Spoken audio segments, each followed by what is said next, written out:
this time of the year, all eyes are on the West Bloomfield High School football team. And while there have been ups and downs all throughout the season, playoff time is abound here in West Bloomfield and beyond. The MHSAA unveiling its playoff matchups recently, and West Bloomfield will kick it all off this week at Novi against the Wildcats in the first round of the Division I playoffs. Here to give a preview of that matchup and review the regular season and how it's led West Bloomfield to this point is my partner on our broadcasts of Civic Center TV's West Bloomfield Laker football coverage, Matt Catoni. Matt, thank you for being with us. Yep, thank you for having me. The Lakers ending the regular season in spectacular fashion. A couple of really exciting performances for them at the end of the year. Of course, they had that big victory a couple weeks back on the road in Birmingham against Seaholm, allowing just 3 points. And that matchup, a little bit different of a tale last week in Roseville, going up against that Mac White team in their second place performance, who were able to take this thing all the way to overtime, ultimately ending in a loss. Yeah, I had friends in the MAC all year just talking about how good of a team that Roseville had this year and just how they've been able to build that program up over the years.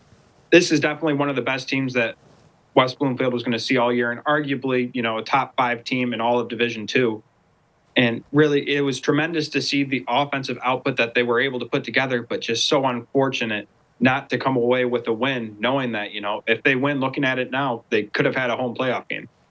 There's still a possibility for that, though. As we look at the MHSAA's Division I playoff bracket for the state of Michigan, West Bloomfield going up against Novi this week. That's going to be on the road, and that puts them really on a collision course with Novi Detroit Catholic Central, who's been one of the powers in the state, a top 5 team all season long. And if Catholic Central presumably wins this week against Livonia Stevenson, that's of course going to put West Bloomfield in a position where if they win, they go back out on the road. But this is still pretty much an opportunity where there is an opportunity for West Bloomfield to have a home game. If they are to win this week and go up against Livonia Stevenson, this bracket, up until you get a little bit later on, very favorable for the Lakers.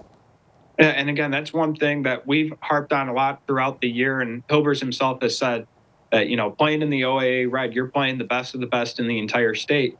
And now really, given they had an unfortunate season record-wise, we don't necessarily know what that means for them come playoff times because, they could have lost to arguably some of the top 5 teams in the state. So these first few matchups in the playoffs could be more favorable for the Lakers as compared to some of the games on their schedule that they lost. The Lakers in Region 3 of Division I, District Number 2. They're alongside, of course, Novi, Livonia Stevenson, and Novi Detroit Catholic Central. The other district in Region 3 features some of the best in the state: Saline, Northville, Ann Arbor Pioneer being the lowest ranked team in that bunch. And then the scariest of them all is a team that's won 2 out of the last 3 state championships, made it all the way to the finals last year, losing that thriller to Southfield A&T, a crash course, possibly a collision course with Belleville in the regional final, Matt. This is why you look at the last few weeks of the regular season. You see the progress that the Lakers have made, and maybe you're a little bit more hopeful going into week 1 of the playoffs because this is the kind of football you've wanted to see the Lakers play all season long, and right now, more than ever, that's what they need. Yeah, going into this last stretch, we said that we needed to see a lot more life out of the offense than we had seen for most of the season. They definitely accomplished that, and last week showed that especially. So going into this playoffs, I'm definitely a lot more confident than I would have been maybe, say, 3 or 4 weeks ago. I definitely think they have the potential to win 1 or 2 playoff games depending on who they get matched up with. And like you said, ultimately we could see them on a collision course with Belleville, one of the best quarterback prospects the state of Michigan has seen in a while. West Bloomfield will start off the playoffs against Novi this week. The Wildcats on the road against Novi. We'll keep you updated on the potential of our coverage. Got to go through some regulatory processes with the MHSAA before that is set, but that is going to be on Friday night, 7 o'clock at Novi High School. Updates on civiccentertv.com/Lakersports. Matt, what's been most impressive of all over the last several weeks for the Lakers has been this offense. It kept them in that game against a really high-powered offense in Roseville. Both defenses struggling against a lot of talent in the receiving game and in the rushing game for both of these teams. But what we've seen from West Bloomfield the last couple weeks especially is they're able to go punch to punch against really any team that they've gone up against. And this time around, it doesn't seem like they're taking that adversity and letting it ultimately crumble their team. Bo Jackson last week, fantastic for the Lakers, over 300 yards passing, 4 touchdowns for him as well. Elijah Durham's had multiple games in a row where he has scored a touchdown. Cam Flowers is getting involved. Now that should, I would think, give Laker fans a lot of confidence as they go into a tough road ahead here in the playoffs. Yeah. You specifically earlier in the season mentioned how they needed to get Cam Flowers more involved. And since they've been doing so, we've really seen this offense kind of take that step to the next level. They've, seen more in that short and intermediate passing game. But with what Bo Jackson has been able to do these past few weeks has to have you feeling so much more confident in this Lakers offense going into the playoffs. Because it's not necessarily, on paper and record wise, who's the best team, who had the better record.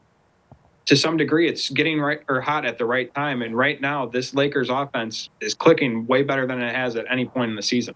Yeah, early on, after the first couple of games, we had looked at Cam Flowers' numbers. He had less than 100 yards of total offense after over 1,000 last season. Ends the regular season with about 300 yards receiving and 2 touchdowns. Not so much close to that in the rushing game, only just under 100 yards of offense. But last week, 80 yards in the air, including a 55-yard touchdown. Bo Jackson, fantastic, 18 for 25, 312 yards passing, 4 touchdowns, and no interceptions. These skill players, these veteran players especially, we talk about all the skill players, but really this game's going to be won. These games are going to be won in the trenches where, while the Lakers defensively are a little bit young, that front for the Lakers is really going to be the driving force, I would think, against teams like Novi, and if they get through this first round, the Catholic Centrals and the Bellevilles of the world. Yeah, really. One unfortunate aspect of the OAA Red this year is there are a lot of talented teams in the trenches, and that's not even considering Birmingham Groves, who arguably has the best trench player in the entire country this year. And so really going forward, it's going to be interesting to see how this young Lakers interior offensive and defensive line go forward and really just try and establish the trench or their dominance in the trenches. And really that can just set the tone for the entire game. The Lakers really, they're so big defensively up front with guys like Jeremiah Benson and Travis Robertson on the offensive side with that line being it, and also having Jay Gardenhire up there too. They're able to compete physically with any other team. It's a matter of having that drive and that fight in them. And this time of the year, often when you have that kind of being the crux of whether or not you're going to be successful against these championship caliber teams, Matt, it comes down to how much the Lakers want it. We've seen that definitely be improved in the past couple weeks. But if you're looking at a couple of key factors going into this playoff time where every game is potentially your last for the season, what do you believe we have to see out of West Bloomfield right away this week in Novi for them to be not only able to get through the Wildcats and move on, but to have a long playoff run in 2024? Well, really, when you look at a lot of their losses, the main thing that shows up are fumbles. They can't fumble the football. Yeah, sure, maybe 1 or 2 interceptions has happened in some of those losses once they fell down, but it's really been those fumbles that have really been backbreaking in some of these losses. So I think that's got to be the biggest thing. They got to establish the run and hold on to the football. No fumbles, and I think that they come away with a win. Offensively for the Lakers, no interceptions the last 3 weeks, and haven't thrown one really. Bo Jackson not picked the ball off since that first half ender against Lake Orion a few weeks ago, and the Lakers were at home in that penultimate home game against the Dragons. So they've been very clean offensively. They've been trying their best to limit the penalties. That's still been a bit of a problem throughout the season. But like you said, Matt, they're able to go match for match. We're able to go punch for punch offensively against a lot of these teams. The defense is able to take care of business a few times along the way. That could be the magic for the Lakers going forward. Thank you so much for your time today, Matt. We'll hopefully see you on Friday night as we hopefully we'll have a broadcast of this game. We'll keep the fans updated on that. Yep, thank you for having me.